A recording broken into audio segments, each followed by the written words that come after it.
All right, welcome to our free LSAT prep hour for October 27th, 2019. I'm your host, Dimitri. Hi.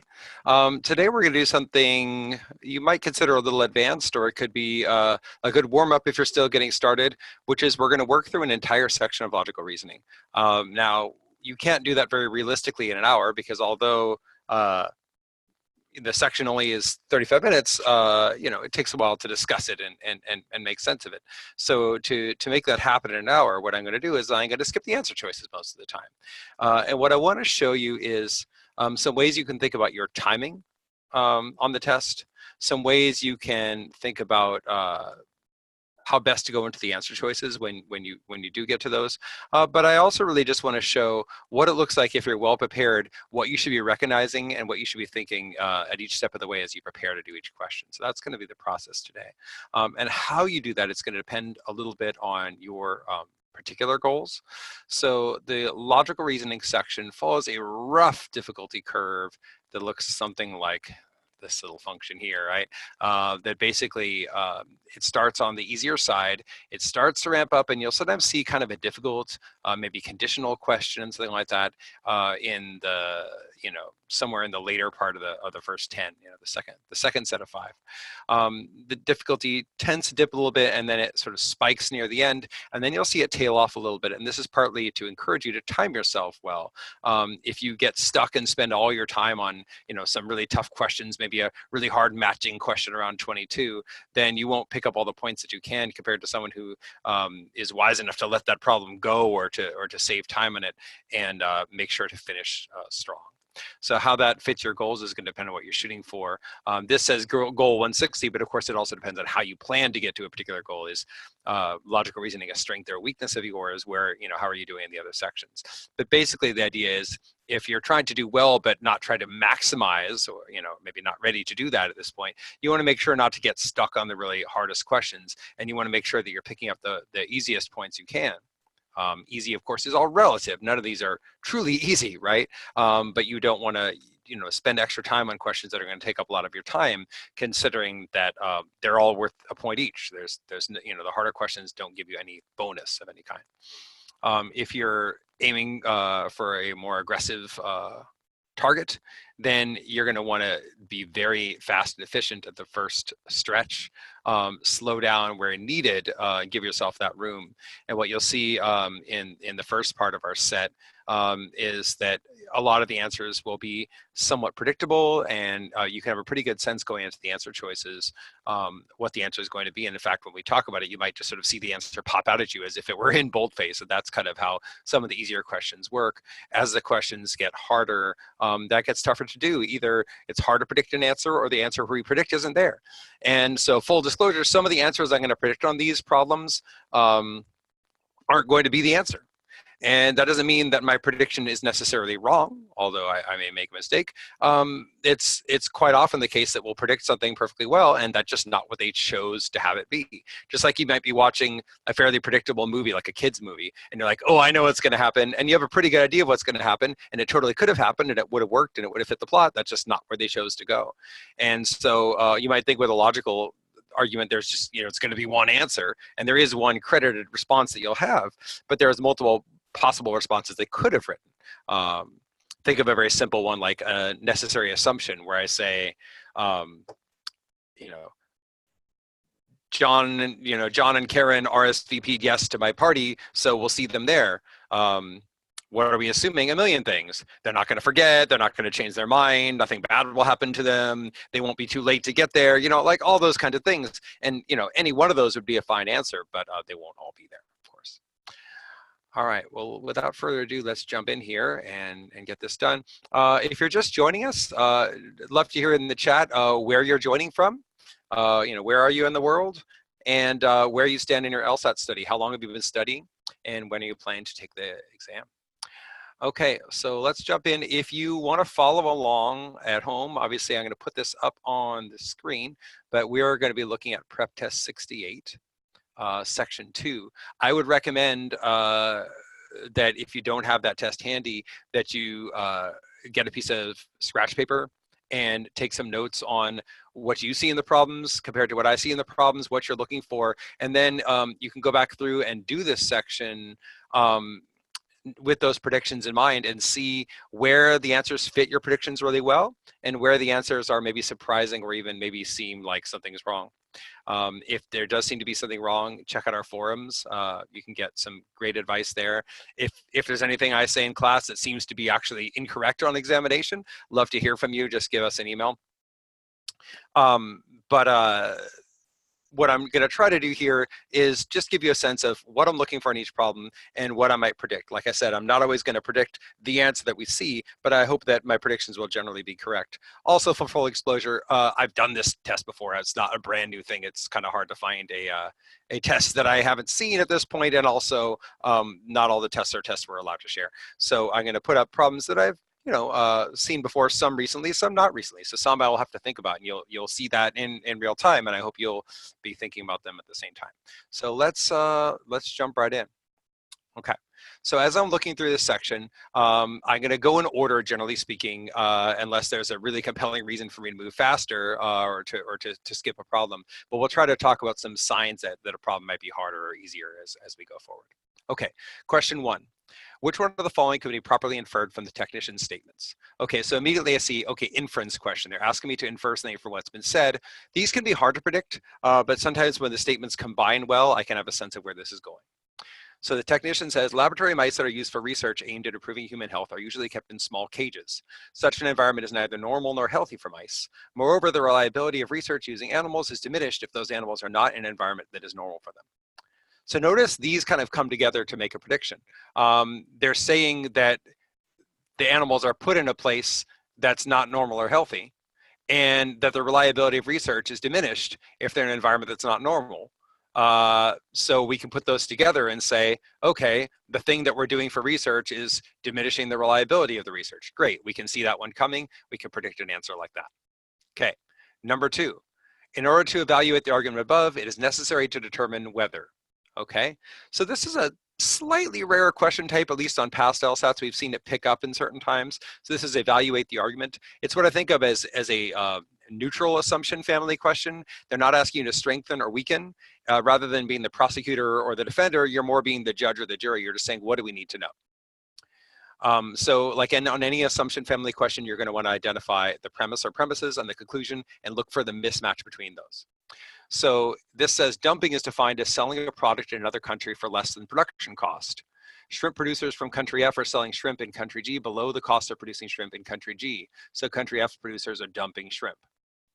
Okay, so there's an immediate disconnect between the premise and the two premises that they're trying to put together to get a conclusion. Dumping is supposed to be selling below production cost. And so we don't know very clearly, is it less of the production cost in our country or their country, right? So shrimp producers in country F are selling shrimp in country G below the cost of producing shrimp in country G. Does that count as dumping? So I kind of want to know, what about the cost of producing shrimp in country F? Is that relevant or is that not relevant? Okay, so they could come up with a trickier thing. But from what I'm seeing, that's the most natural mismatch between the two.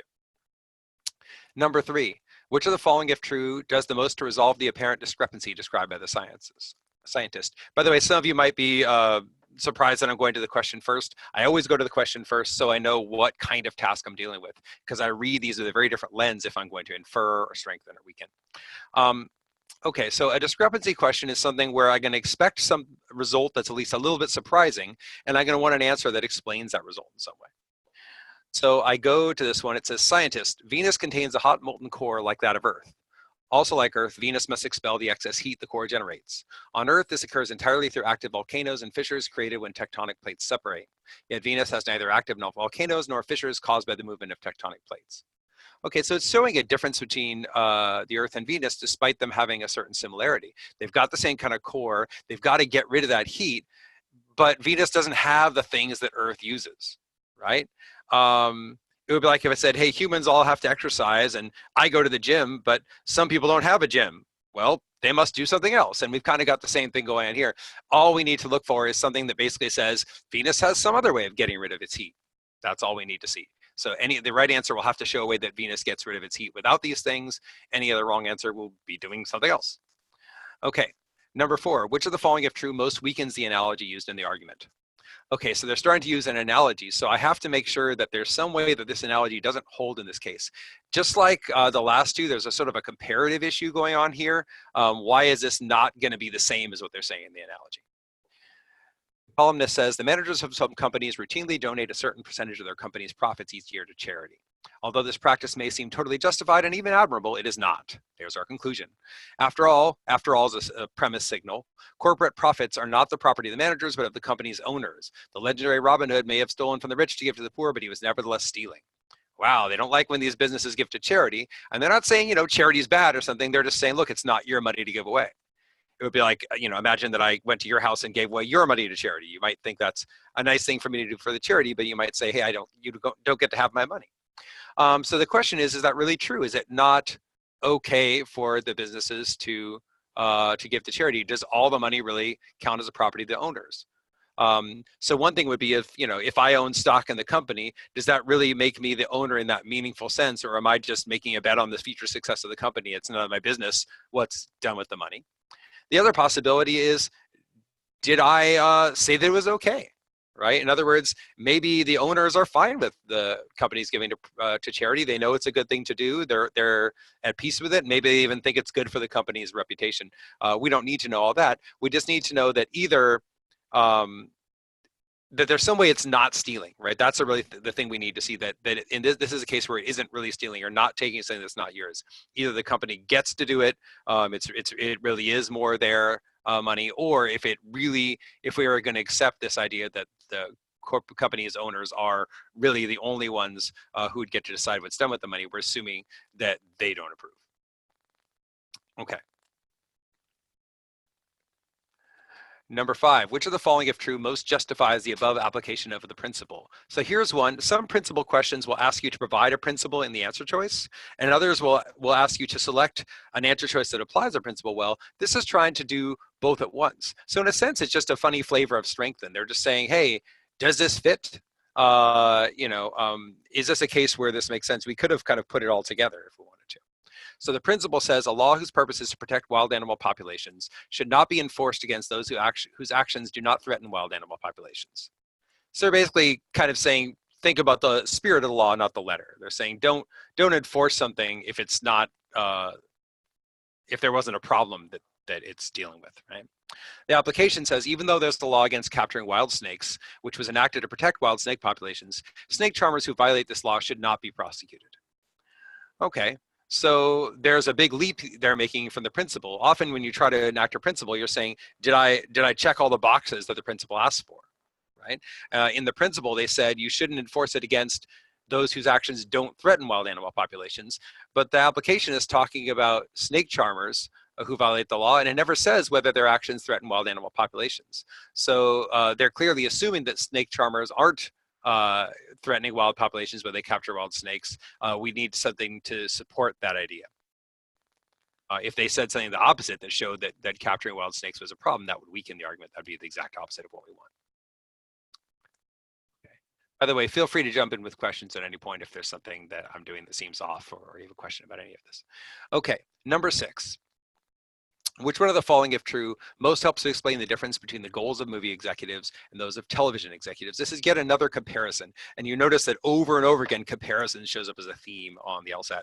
A couple of my coworkers got kind of mystical with this, and they said that everything in logical reasoning has to do with the 3 C's: conditionals, causation, and comparisons. And although I'm not sure I've signed on yet to this doctrine that every single question has one of those 3 elements or more, they certainly are very, very common elements. And so we're seeing over and over again comparison. We're basically saying, hey, why are these things alike, or why are these things not alike? And that's a really common situation. Okay.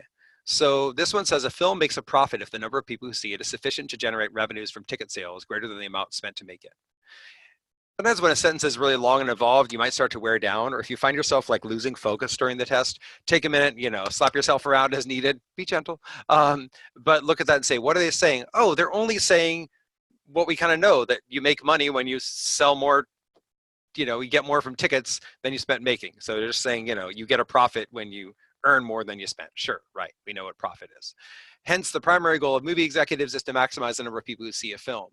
Now, normally when we see hence, that's a conclusion, but this is not an assumption family question. They're not asking us to evaluate a conclusion. They're saying, what's going on here? So they're just saying, hey, you make profits when you sell a lot of tickets. So of course, people who make movies want to sell a lot of tickets. They want to get as many people to see the movie as possible.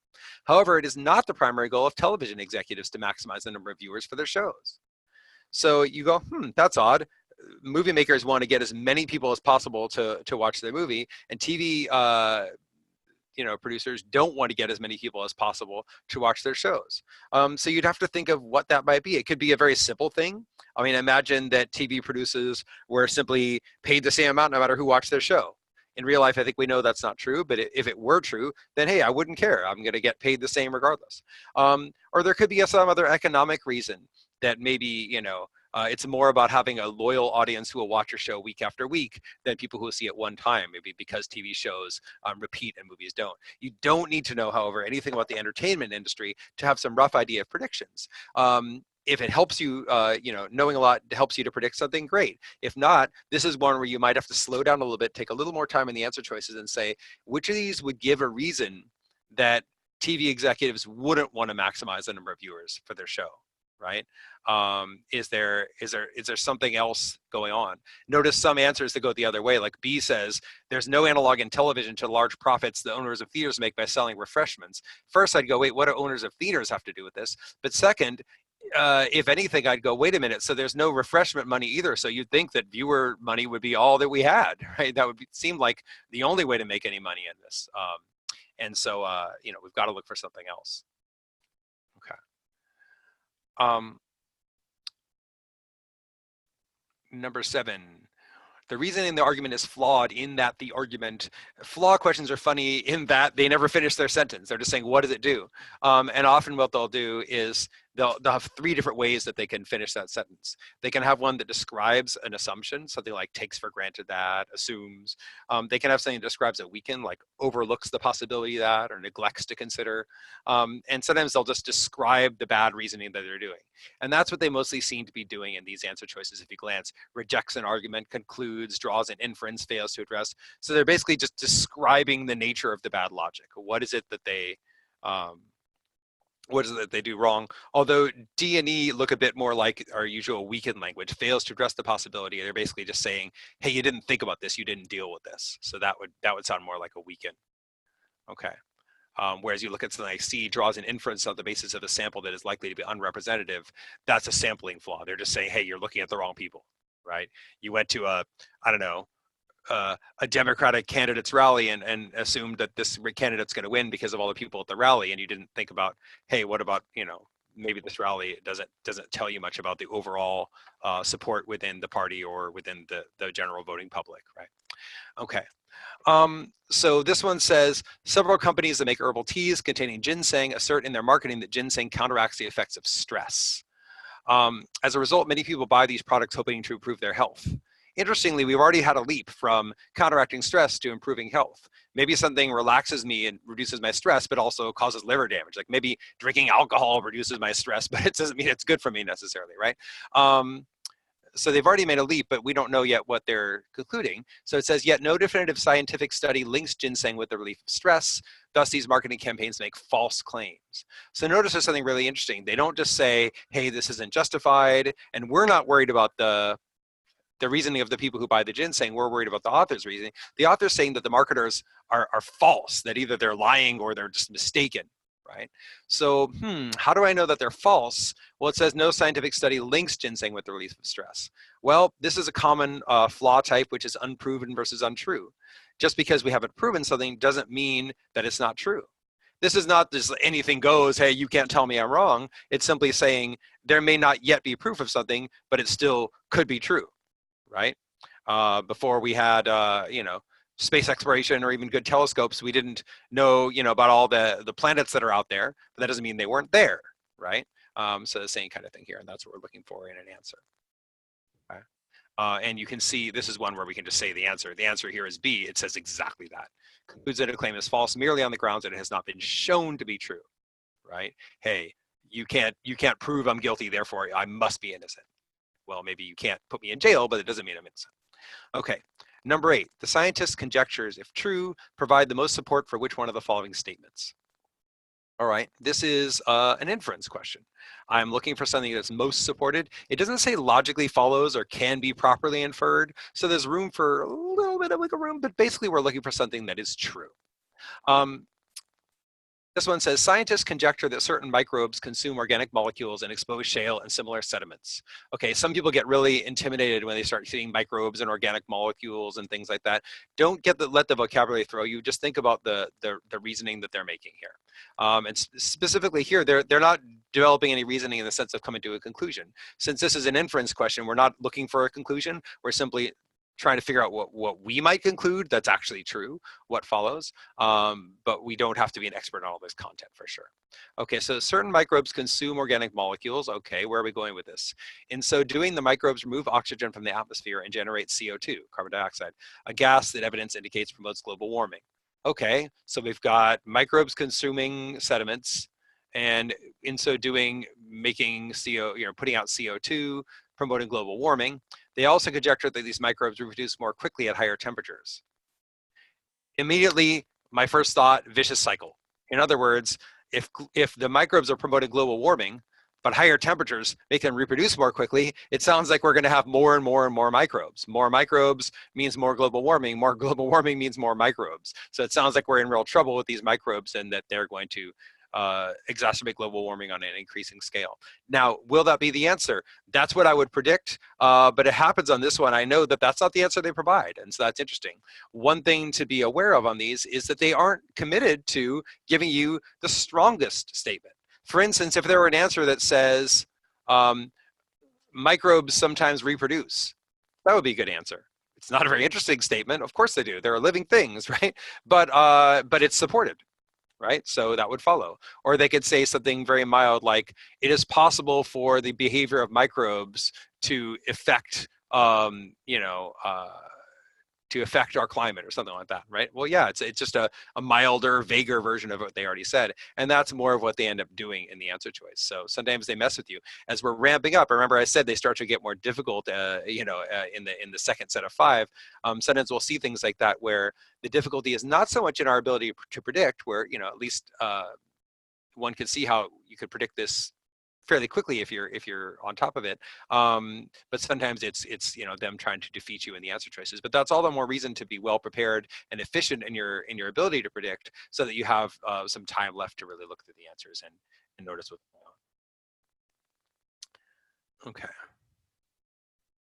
Number 9. Aha, see, now we're really ramping up. I have to scroll a bit to see the whole question, right? It's a whole column. The reasoning which of the following arguments most closely resembles that in the argument above. Some people really hate these matching type questions. They're obviously very long. If you are short on time, if you struggle with these, this is the first place to pick up time, simply for the fact that, even if you're good at them, it's going to take longer just to work through all this text. It's a lot to read. Just like if there were, reading comp passage that was twice as long as the others, that would be the first thing you'd skip if you were short on time on reading comp. So if you struggle with these, if you're just short on time in general, this is not where you want to invest. However, we're going to do it. So we're looking for an argument that resembles what's above. And how should it resemble it? Not in its content. We don't care if it's talking about what's this protein and meat and fish and things, but in its logical structure. So what's the logical structure? It says a diet whose protein comes from fish is much healthier than one whose protein comes from red meat. Yet if everyone were to adopt this healthier diet, most of the marine species on which it is based would become extinct, making it impossible. This is a common type of logical reasoning where you'll say, hey, I think it goes back to Immanuel Kant, this idea that, hey, if you're going to recommend something, it should be something that you could recommend to everybody, right? Or at least that you could say should be a general principle. Hence, we should not recommend the universal adoption of such a diet. Notice they're not saying something like, hey, that's good for some people, but not for everybody. They're implying that it's good for everybody, but that since everybody wouldn't actually be able to do it, we'd run out of fish, we shouldn't recommend it, right? So it's a very specific kind of conclusion. They're not saying that the diet's not healthy. They're not saying that people shouldn't do it. They're just saying we shouldn't go around blabbing about it. We shouldn't tell everyone to do it. So we need a negative conclusion that says, hey, don't make everyone do this thing. And the underlying, and so you might be able to narrow it down quite a bit just from looking for that kind of very distinctive conclusion, one that says, hey, don't tell everyone to do this. Don't make this a universal law or universal recommendation. If that doesn't get you down to one answer, you could also look for the very specific kind of support of, yes, this is a good thing, but if everyone did it, it would create a problem. And so I'd want something that matches that structure. Okay. Number 10, starting to get a little slipperier here. Which of the following statements is most strongly supported by the information above? So another inference question. People who are allergic to cats are actually allergic to certain proteins found in the animal's skin secretions and saliva. Which particular proteins are responsible, however, varies from allergy sufferer to allergy sufferer. So, okay, so if you and I are allergic to cats, we might not have the actual same allergy, right? That would imply to me right away that, hey, maybe a cat will make you sneeze and not me, or make you sneeze more than it makes me sneeze, even if we're both allergic. Since all cats shed skin and spread saliva around their environment, so notice they all do it, so they're not allowing any exceptions. There's no such thing as a cat incapable of provoking allergic reaction. So every cat can make somebody allergic, although it is common for a given cat to cause an allergic reaction in some, but not all people who are allergic to cats. So notice that this is, although this has one absolute statement, every cat puts out allergens, but there's a really great variation in to whom those are allergens. And so we can make a general prediction that this is going to emphasize variability, that they're going to say, hey, you may not be allergic to this cat, or one person who's allergic to cat may not be allergic to another, or a person who, two people who both have cat allergies may not respond in the same way. Something that really pushes this idea of a differential response. It's probably not going to say much different from what they already said. It's not going to be a big aha moment because these don't build together to say, therefore, if you want to avoid sneezing, you should do this. They don't give you that. Okay. Number 11. Which of the following most accurately describes how the statement that most people are taught to be cautious interpreters of language functions in their cartographer's argument? Anyone read that and have their eyes kind of glaze over, just like, what? What am I saying? What am I doing here? I'm not sure really what that's saying yet until I read the argument.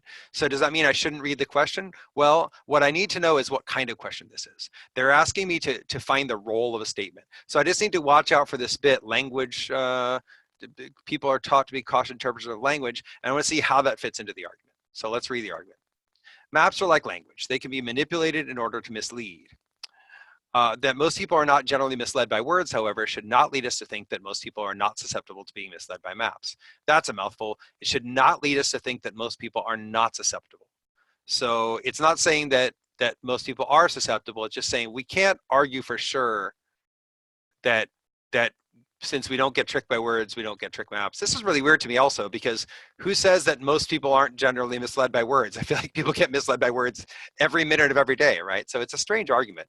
But they're basically saying, mostly we don't get misled by words, but hey, don't jump and say that the same thing will be true for maps. I don't know why they're saying that, but that's what they're saying. So what support do they have? Most people are taught to be cautious interpreters of language, but education in the sophisticated use of maps is almost non-existent. So notice right before I got to the part that they asked about, I almost sounded like I already knew the answer, which partly I've seen this one before I do, but it's also what I'm expecting. They're saying, hey, don't expect this, but they haven't given us any reason so far, so I'm waiting for the reason. It's like, why not? It'd be like if I said, hey, when I went to that restaurant, I really enjoyed the meal, but don't expect that you will. And you say, why not? What's different about me? Why wouldn't I like it? Right? And so we're waiting for that support. So this says most people are taught to be cautious interpreters of language. And we're not taught that about maps. So once again, it's a comparison issue. They're using that information about language to support that there's a real difference between how we view language and how we view maps. And that's what we should be looking for in an answer. Okay. Let's keep it going. The reasoning in the journalist's argument is most vulnerable to criticism on which one of the following grounds? So again, a flaw question. And we might glance at the answers to see the style of answer choices. So we see again, fails to address, overlooks the possibility. These kind of statements are basically weakens. They didn't address this. It overlooked something. It fails to address this. It's leaving these things out. And then they also have one that's describing an assumption. It takes for granted that. So this is very much assumption based, like flaws always are. But unlike the last one where they were describing the kind of bad reasoning they're doing, here we're looking to just basically address the assumption that they made. Okay, so looking at the argument, a book claiming that a new drug has dangerous side effects has recently been criticized by a prominent physician. However, the physician is employed by the company that manufactures that drug immediately as soon as we read this, that should trigger an alarm. If you've read about your flaw types, this is what you call an ad hominem. Ad hominem is any time where you attack the person making the argument rather than the argument itself. It comes from the Latin to the man, right? Assuming that a man was making the argument at the time. But it's this idea of we're not worrying about what you said, we're worrying about who you are. It can range from the really petty, you make an argument and someone says, oh yeah, well you're ugly, to one that's more reasoned, like, hey, you have a conflict of interest here, but that's not quite the same as disproving your point, right? If I say that you should buy one of our books, you can't say that I'm wrong by saying, hey, you work for Manhattan Prep. Of course you'd say that. Well, that's true, right? I'd probably be biased towards wanting you to buy our books, but that doesn't address whether it's a good idea or not for you to buy my books. And if I've provided support, here's why you should buy our books, you'd probably want to be able to at least address whether that support leads to that conclusion. Ad hominems can be a good reason to suspect that there's a problem in someone's argument, but it doesn't actually point out that there is one. Okay, so I say, so there's a flaw they're making here. They're saying just because they're employed by the company, it says hence probably has personal reasons to deny that a drug is dangerous. So they're suggesting this idea of a conflict of interest. Therefore, the critique does not provide legitimate grounds to reject the book's claims about the drug's side effects. So notice they went from, hey, this person has a reason to tell us that the drug's not dangerous, to saying that what they said isn't legitimate, and we just don't know that. That's a classic ad hominem. And although they aren't going to use the phrase ad hominem in the answers, I'm going to look for something that basically says, yeah, hey, how do we know they don't really have a legitimate reason? Maybe there is, maybe despite the fact that they have a conflict of interest, there is some legitimate reason. A harder answer might just ignore the conflict of interest entirely and just talk about the kind of evidence that they presented. Okay. Number 13, which of the following, if true, most helps to justify the publisher's prediction? So here I'm strengthening, but specifically, I'm trying to say that something is going to happen. So anytime someone makes a prediction or a plan, you want to think about, well, how could this fail? Why might this not happen? And then we want to knock those things out to make the prediction come true. So a computer game publisher has recently released its latest adventure game. The game's inventive puzzles and compelling plot induce even casual players to become preoccupied with completing it. Okay, so it's a fun game. All right, fine. The game can be purchased from retail outlets or rented for 2-day intervals. The publisher offers a rebate equal to the cost of one rental for renters who go on to purchase the game, saving them a significant portion of the purchase price. Do you ever get a little tangled and you start going, what are they doing? Well, I don't see where this is going yet. Sometimes I might jump ahead since they're asking me to justify a prediction, say, wait, what is all this? What are they predicting? And the premise now, since indicates a premise, since the rate of sales now meets expectations and rentals are exceeding expectations, so much information. The publisher predicts that soon sales of the games will also exceed expectations. Okay, fair is the prediction that I'm trying to support. So I'm trying to support that sales of the game will exceed expectations. So now let me back up. Why do they think sales will exceed expectations? Well, it's a good game, okay, fine, but why is it going to exceed expectations? That just sounds like that sets our expectation. It's a good game, people will probably want to buy it. You can buy it or rent it, and then they're going to give us a rebate if we rent it and want to buy it. It's like, those things where you go to, Disney World and then they'll, let you put the cost of your pass toward an annual pass or something like that kind of thing. It's like, okay, you're going to rent to own. You rent it and they're going to give you some money back. And so with that new plan, there's a lot of renters and sales is doing okay. It seems like they're expecting the renters to convert to sales. They're basically expecting this plan to work and turn over a lot of sales.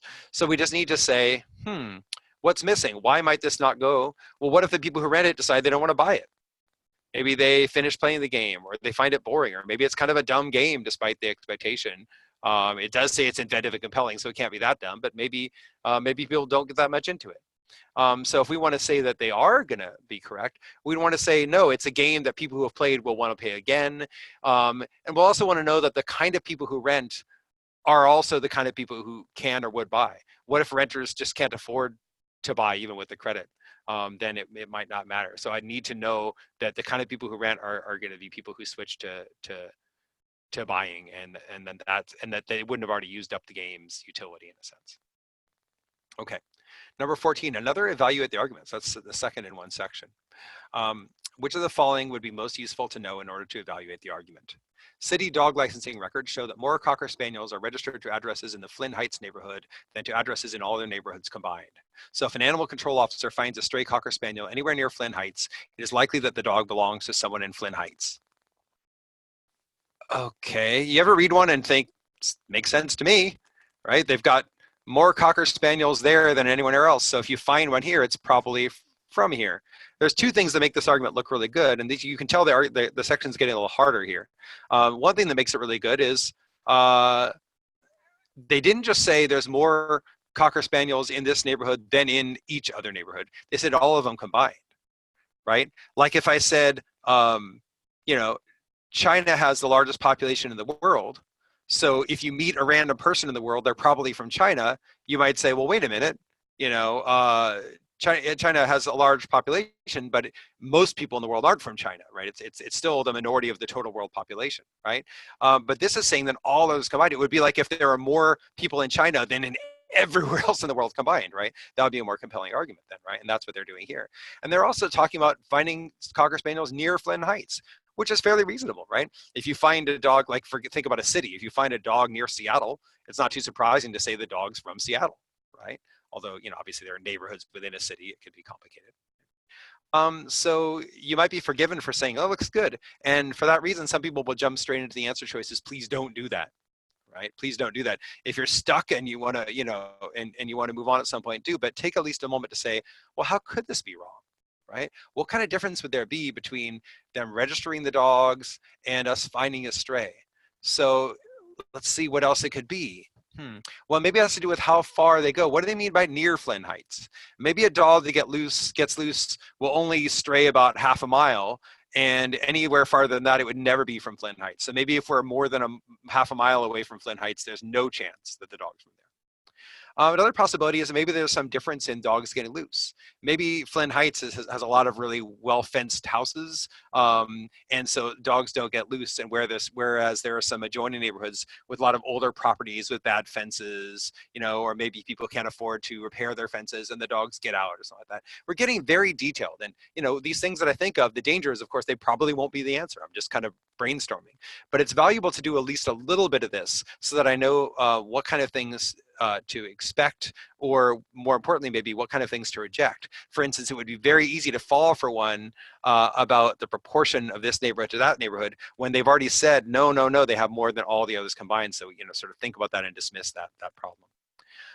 So I'll leave you in suspense if you don't know this one about what the answer is. It's actually a pretty interesting answer, and it's not one I'm going to predict. But what I can say is that in general, when we look at, hey, there's some kind of data, like there's more Cocker Spaniels registered, there's got to be some difference between the data they're presenting and the conclusion they're coming to. And so there's a little bit of a trick with this answer. So I'll let you play with that when you go to it, because it's not something that I predicted specifically, although, you know, in theory one could. It's not something I predicted specifically when I looked at this, and so I didn't want to pretend that I would always predict the right answer, because I don't. Number 15, which of the following is an assumption on which the argument depends? Finally, a good old necessary assumption. So we're just looking for something that the argument actually absolutely needs, which means that if I were to negate this answer, it would have to ruin the argument. So I can certainly test the answer choices, but as usual, I want to be able to predict what the flaw is in the argument, what's missing. Psychologists recently conducted a study in which people from widely disparate cultures were asked to examine 5 photographs. Each photograph depicted the face of a person expressing one of 5 basic human emotions: fear, happiness, disgust, anger, and sadness. Okay, so we're looking at pictures, different cultures. I'm imagining something about the universalness of emotion or something like that, right? The people in the study were asked to identify the emotion being expressed in each photograph. For each photograph, everyone identified the same emotion. This shows that people are genetically predisposed to associate certain facial expressions with certain basic emotions. Interesting. All right. So this again makes a lot of sense, and I would probably be likely to think that they're correct, right? But I'm looking for an assumption. So they're saying that if everyone agrees, that must be genetic predisposition, right? You know, so I took people from presumably pretty different cultures. They said widely disparate cultures, right? Different continents, different, you know, different maybe economic levels, things like that. They all agree that there must be a genetic basis. And my first thought is, well, maybe there's just a very old cultural basis. Maybe since our cultures are connected, there's things that go way back about how we express these things, and it's not in our genes. Another possibility is that even widely disparate cultures might be exposed to some of the same ideas. Maybe even though they come in from different cultures, they all watch American movies or something like that, and they're used to seeing these particular things expressed. Or maybe there's something that went wrong in the experimental process. Maybe the psychologist gave something away. It could even be something weird like, I don't know, pheromones. Maybe, the psychologist is looking at the picture too, and they put out a smell that indicates, disgust or sadness or something like that. That's probably not going to be the answer. I'd more likely look for something non-genetic that explains it, like and it could be anything, but probably a cultural difference. Okay. Number 16, which of the following principles, if valid, most helps to justify the judge's reasoning? So this is a principle question, but it's really just a strengthening question. We're looking for something that's going to be in the form of a general principle that's going to support the author's conclusion. The judge says the defendant admits noncompliance with national building codes, but asks that penalties not be imposed because he was confused as to whether national or local building codes applied to the area in which he was building. Okay, so wait, what? The defendant admits, okay, so someone's being charged with something. They're supposed to have not followed the code, but they're asking forgiveness because they didn't know which codes to use, national or local. Okay, this excuse might be acceptable had he been charged with noncompliance with local codes. But since he's charged with noncompliance with national codes, his excuse is unacceptable. So this sounds to me like you've got to follow the national codes, right?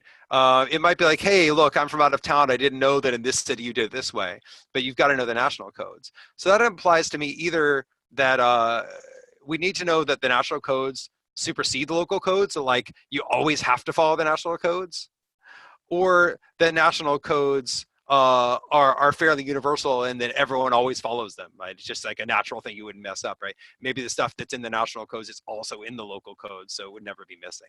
So I need basically something that shows that national codes are either fundamental or that you have to follow them no matter what, and then there shouldn't be any confusion, right? So that's what we're looking for, because we're wanting to say that the person is not, what they're doing is not acceptable. Okay. Number 17, which of the following most accurately expresses the overall conclusion drawn in Brianna's argument? It's a funny place to put a find the conclusion one. It's number 17. The questions are ramping up in difficulty, and they're just asking us to find the conclusion. This is usually going to be something that's expressed directly in the argument, so this is not the scariest kind of question. But they do find ways to hide the conclusion. Often they'll put it somewhere in the middle. It would have been better to buy a tree last summer rather than this summer. That sounds like an opinion. I would think that would be the conclusion. Let's see. The one we bought this summer is struggling to survive this summer's drought. Okay, so the one we got is struggling. All right. If we had bought one last summer, it would have been able to survive this summer's drought. That sounds like support, because last summer's normal rainfall would have been able to develop established roots. Trees with established roots can better withstand droughts. I see what they're trying to do. They're just trying to trick me by adding all these speculative things and making me think that's a conclusion. For instance, some people might think the last sentence is a conclusion since it's very general and it comes at the end, but they don't support the idea that trees with established roots can better withstand droughts. They just tell you to as a fact, so it can't be the conclusion. There's zero support for that statement. They just tell it to you. Similarly, we don't want the conclusion to be if we'd bought one last summer, it would have been able to survive.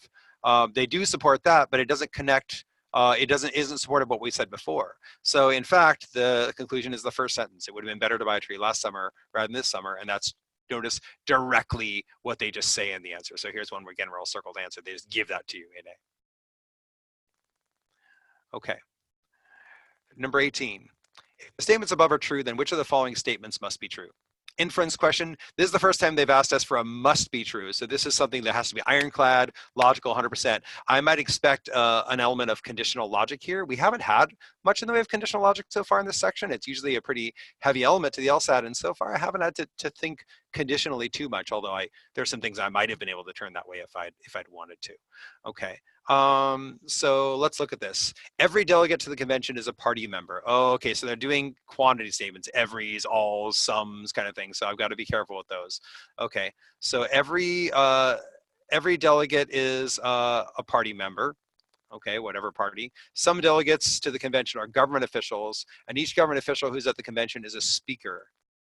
So do these combine in some way that's important? So they're all party members, so that's just everybody. Some of them are government officials. So, okay, I immediately know that, well, some of the government officials must be party members. And each government official who's at the convention is a speaker. So I know there's some people who are government officials and then also speakers, and everyone's a party member. So there are speakers who are party members, right?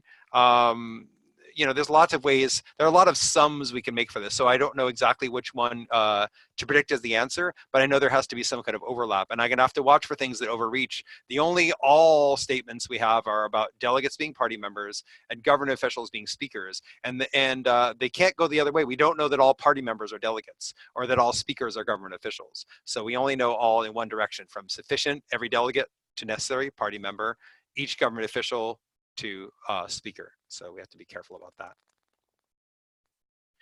Here's one where, well, no, I'll actually skip the answer. But notice that some of the answers are everys and some of them are sums. So careful, right? I will look at some of the bad answers. Every party member at the convention is a delegate. Well, hold on. We know every delegate is a party member. We don't know every party member is a delegate. Maybe we're assuming everyone at the convention is a delegate, but we don't know that. All speakers are government officials. We know that the government officials are speakers. We don't know the speakers are government officials. Every government official at the convention is a party member. Again, there could be government officials who aren't delegates. So all the extreme statements are out. We'd have to have one of the at least, either B or C, and I'll let you play with that. Okay, number 19, which of the following most accurately expresses the main conclusion argued for above? So once again, they're asking us to ID a conclusion. Interesting section, giving us to ID the conclusion late in the section. Research into artificial intelligence will fail to produce truly intelligent machines unless the focus of the discipline is radically changed. Okay, so they're grim about the prospects for AI. Interesting, okay. Progress has been made in creating devices of tremendous computational sophistication, but the present, okay, this sounds like, again, like they're supporting the point, but the present focus on computational ability to the exclusion of other abilities will produce devices only as capable of displaying true intelligence as a human being would be, who is completely devoid of emotional and other non-cognitive responses. What a long sentence. I mean, look at that. There's only 2 sentences, and the second one is almost the entire paragraph. So it feels like, the first sentence is the conclusion because they're supporting it afterwards. And notice they made a conditional conclusion, unless. So they're basically saying it'll fail to produce this unless the focus is changed. So you can write that as if no change, then fail to make intelligent machines. Or you can say that if we're going to successfully make intelligent machines, you can rephrase that to say we have to change. Okay, and so we just need to see that because everything else that follows supports that. So one thing that's nice is I don't have to get that lost in the syntax of the second sentence once I realize that they're just saying why. Why is it going to make intelligent machines? Because of all this stuff that I said. Okay, cool. Number 20, the argument is most vulnerable to criticism on the grounds that it what? Okay, so this is another flaw question. And notice again the different types of answer choices. We've got takes for granted, that's an assumption. Fails to rule out, that means that that's a potential weaken that they didn't think about. And then we've got relies on a sample, just describing a sampling error again. Notice we had that before, right? Okay, so let's look and see what this is doing. A study found that when rating the educational value of specific children's television shows, parents tend to base their judgments primarily on how much they themselves enjoyed the shows. Oh yeah, that's grown-ups for you. They're trying to decide how good things are for kids, and they decide what they like. They rarely took into account the views of educational psychologists as to the show's educational value. So they're not, surprise, surprise, parents aren't super like research-based. Who said they would be, right? Accordingly, if the psychologist's views are sound, parents have little reason to trust their own ratings of the educational values of children's television shows. That's interesting. So they said the parents didn't think about what the psychologists would say. So if the psychologists are right, and they did leave the room for the psychologists to be wrong, but they said if the psychologists are right, then parents shouldn't trust themselves. Parents should figure they're wrong. Well, wait, there's a big leap they made though, right? They said that the parents shouldn't trust themselves, but how do we know the parents came to different conclusions than the psychologists. What if the psychologists are right and they said the same things as parents? Maybe everyone's right here. Maybe it's a happy story, right?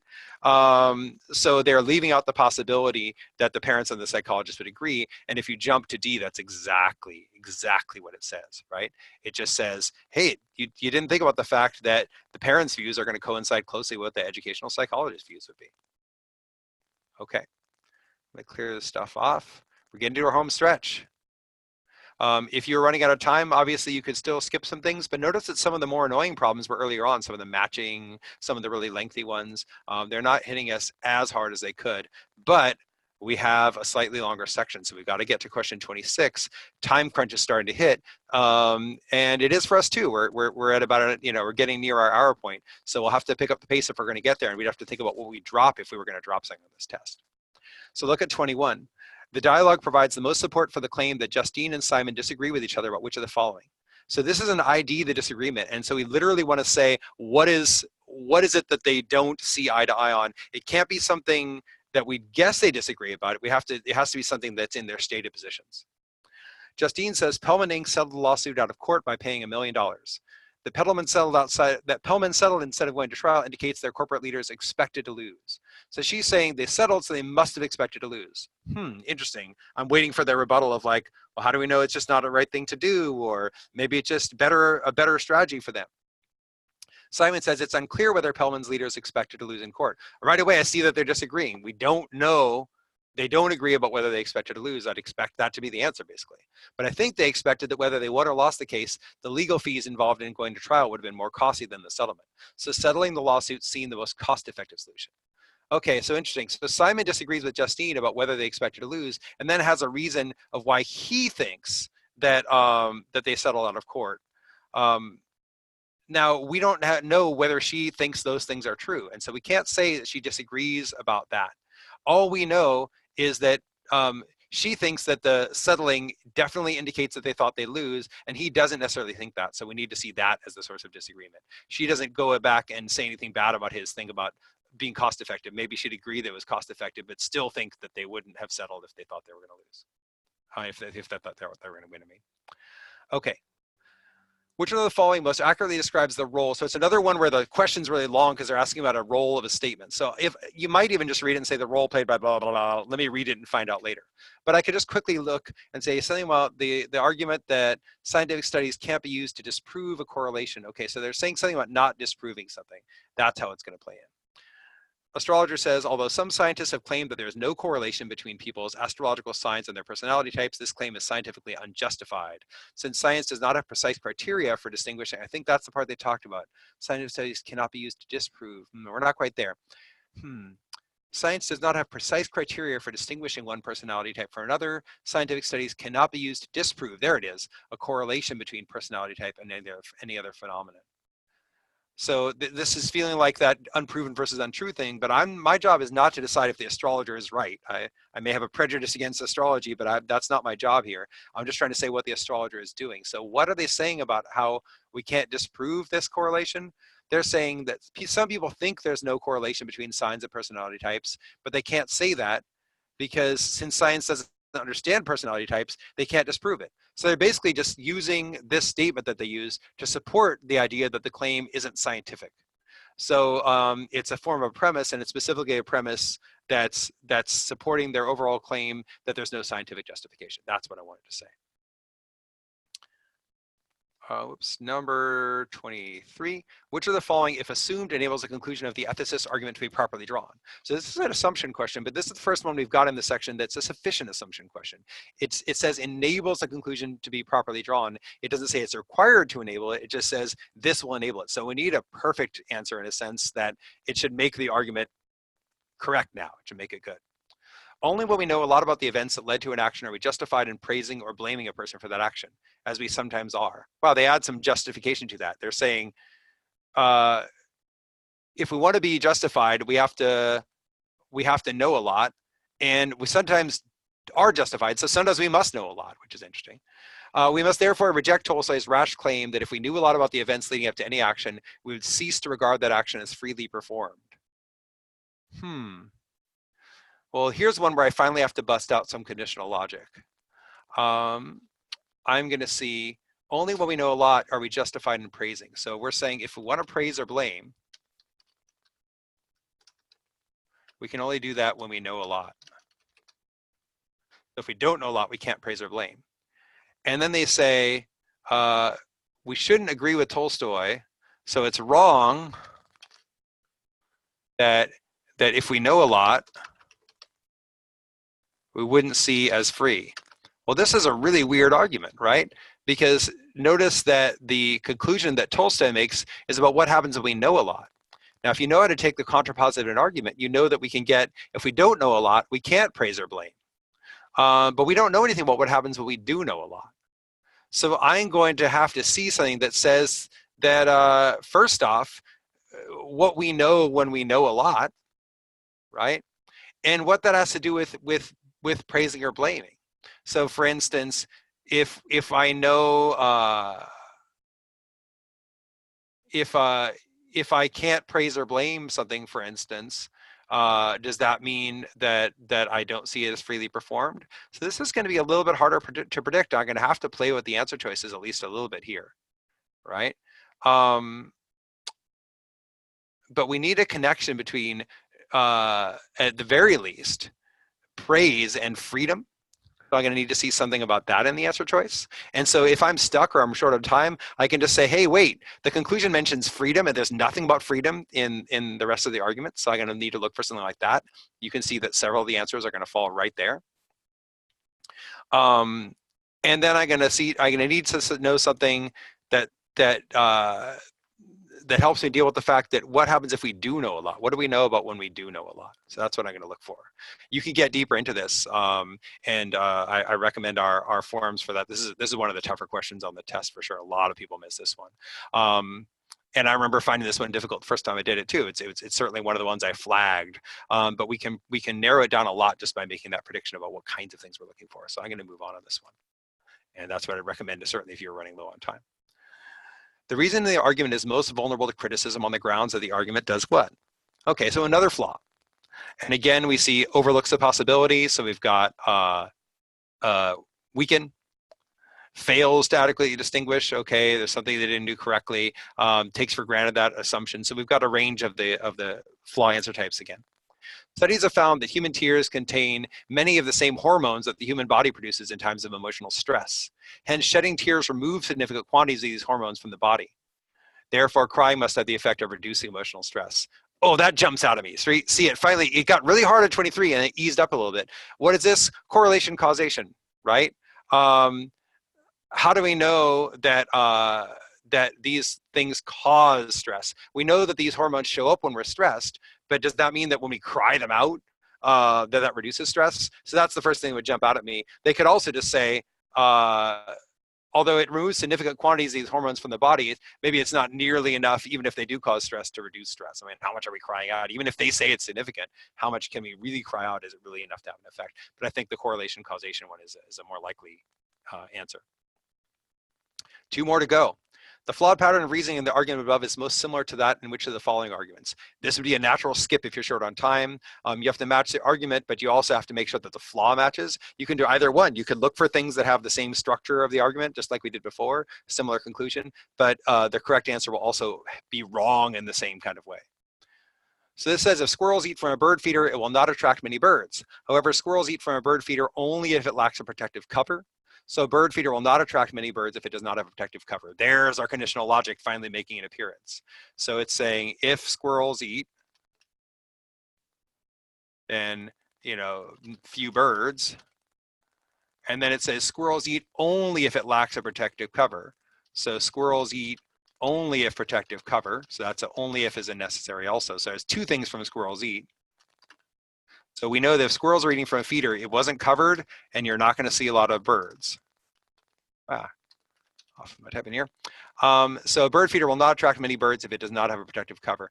This is a natural thing they do where you could call it a reversal, right? Do we know that if there's no protective cover that squirrels eat there? We don't. We know the other way, that if squirrels eat, there's no protective cover. So it's a reversal that's relying on. You could also see it's a very distinct format that it's going to have where they have 2 necessary conditions that they try to link. So the wrong answer will try to get one necessary condition from the other, and you can't do that, right? It'd be like if I said, you know, I don't know, if you're a human, you're alive, and if you're a human, you exist. So anything that's alive exists or something like that. That's not a thing. You can't do that, right? Okay. Well, I guess you could say anything that's alive exists. You can't say anything that exists is alive. There we go, in that case. Okay, last one. The technique Amar uses in responding to Sarah's argument is to, so now we're just asking, what is Amar doing? What kind of thing is it doing? Is he doing, this is a, you know, odder one to some people because they're like, I don't know names for these things, but we're just trying to figure out what strategy, you know, he's using and how you describe it. So Sarah says, when commercial fishing boats with permits to fish for certain species accidentally catch a type of fish for which they have no permit, the latter must be thrown back. Okay, so if you catch something you're not supposed to catch, you have to throw it back. This is a very wasteful practice because many, if not most, of the rejected fish do not survive. Fishing permits should therefore be altered so that fishers can keep fish caught accidentally. So she's saying, why waste the fish? You caught it. I get that you're not supposed to have it, but it's going to die, so why not just, you know, at least eat the fish, right? And he says making it legal to keep those fish would probably lead to a lot more accidents. So he's saying, although it's true that there's, you know, he's not denying that there's some waste going on, but he's suggesting that this could get worse, that people wouldn't maybe act honorably in that situation. If they were allowed to catch fish without penalty, it might create more problems. Okay, so we need to say something. We need something that suggests that this could go wrong if we carry it out. It's almost like that one we saw earlier about making a universal recommendation. Do we know for sure that this wouldn't cause a problem if everyone was allowed to do it? Okay, so that's what we're going to look out for. And for this one, just for closure, we'll pick the right answer. Contend that Sarah's recommendation has an important negative consequence. Yeah, a lot more accidents sounds like a negative consequence. All right, folks. Hope you enjoyed. Thanks for sticking with me. This is a whole lot of me, but I'd love to hear any questions or observations you have, thoughts. Definitely take these notes if you have some and go through the section, or if you want to, when this is up on YouTube, run through the video along with the answer choices now and compare the kind of predictions that we're seeing to the answer choices. That's great. Or go back through the section on your own and see if you remember some of the predictions or come to similar predictions or how yours compare. All right, folks. Hope you enjoyed. Thanks a lot for coming by.